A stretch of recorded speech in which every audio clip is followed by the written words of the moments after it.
A man walks into a car dealership wearing a $40,000 watch, and asks if the monthly payment can be lowered by $12. At the same moment, across town, another man drives a 10-year-old Toyota to a warehouse district nobody notices. Inside, he signs papers that will pay him every month for the next 20 years. One looks rich. One is getting rich. And that difference quietly controls almost everything. Because the gap between poor mindset and rich mindset is not really about intelligence, or discipline, or even hard work. It's about what each person believes money is actually for. And right now, that difference matters more than ever. For most of human history, being rich meant owning land. Then factories. Then companies. Today, a lot of people think wealth means looking expensive online. Which is strange, because the modern economy has made appearances cheaper than reality. You can finance a luxury car in 10 minutes. Lease a lifestyle. Buy designer clothes with installment plans. Order status symbols directly to your doorstep. The average person can now imitate wealth almost perfectly. But imitation has a cost. In the United States, credit card debt recently crossed $1 trillion. Buy now, pay later companies exploded. People are financing sneakers, vacations, groceries. Meanwhile, the people quietly accumulating actual wealth often look boring. That's the first uncomfortable shift. Poor mindset focuses on visible consumption. Rich mindset focuses on invisible ownership. One buys the product. The other buys the company selling it. And the system rewards one far more aggressively than the other. Here's where it gets interesting. Imagine two people each earn $5,000 a month. Person A upgrades apartments every few years. Gets the nicer car. The premium phone. Dinner deliveries. Monthly subscriptions quietly multiplying in the background like financial mold. Nothing catastrophic. Just friction everywhere. By the end of the month, maybe there's $200 left. Person B lives almost identically for a while longer than socially comfortable. Not forever. Just long enough. And this is where people usually expect some motivational speech about sacrifice. But the real mechanism is much colder than that.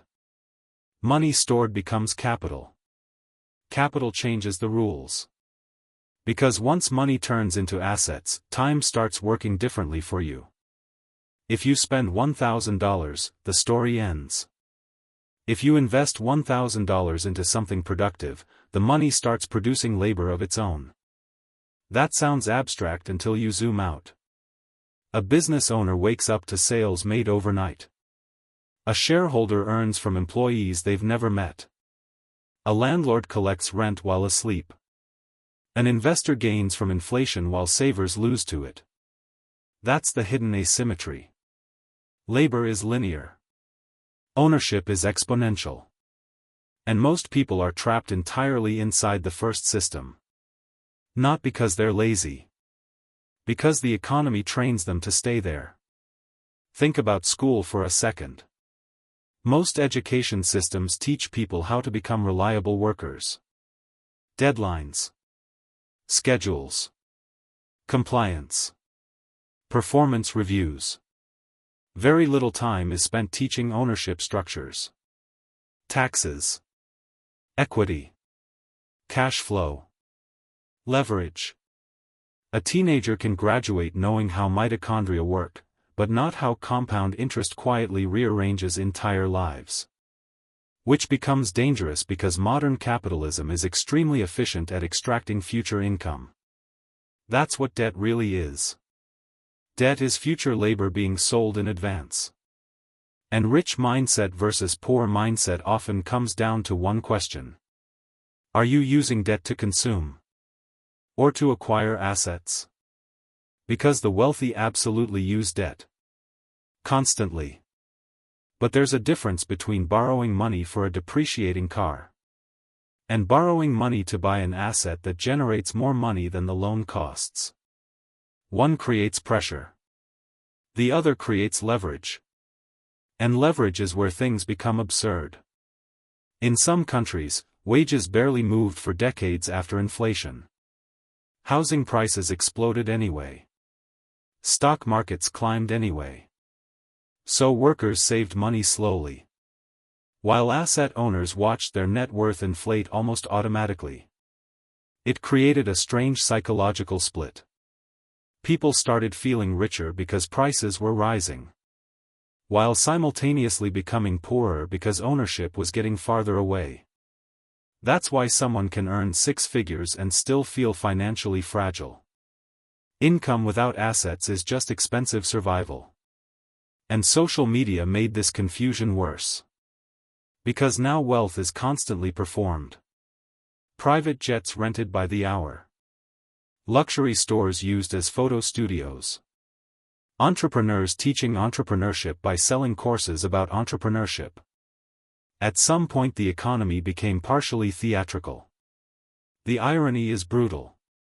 Some genuinely wealthy people intentionally look financially unimpressive.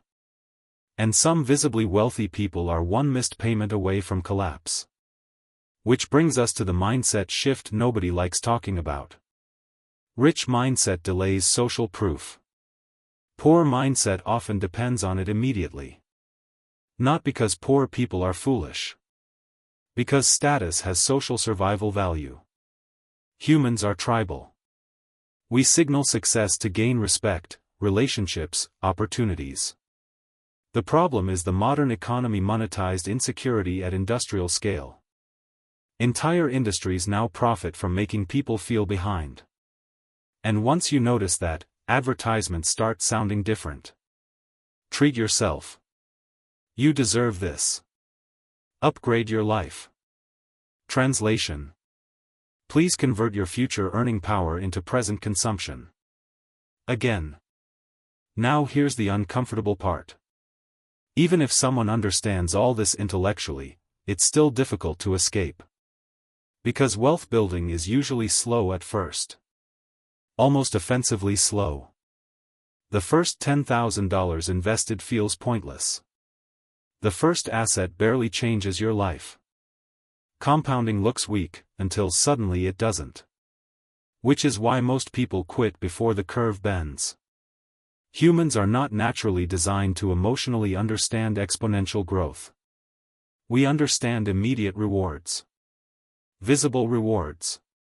Social rewards. Not silent accumulation. And yet the entire financial system quietly revolves around those who master delayed outcomes. That's why rich mindset is less about money itself. And more about time preference. Can you tolerate looking average while building something invisible? Can you resist upgrading every time income increases? Can you distinguish between being perceived as rich and actually owning enough to become economically independent? Because eventually, the math separates the two groups. One keeps purchasing symbols of freedom. The other purchases freedom itself. And maybe that's the strangest part of all. The modern economy gives almost everyone access to the appearance of wealth, while making actual ownership harder and harder to reach. So the real question is no longer who looks rich. It's who still owns something when the performance ends.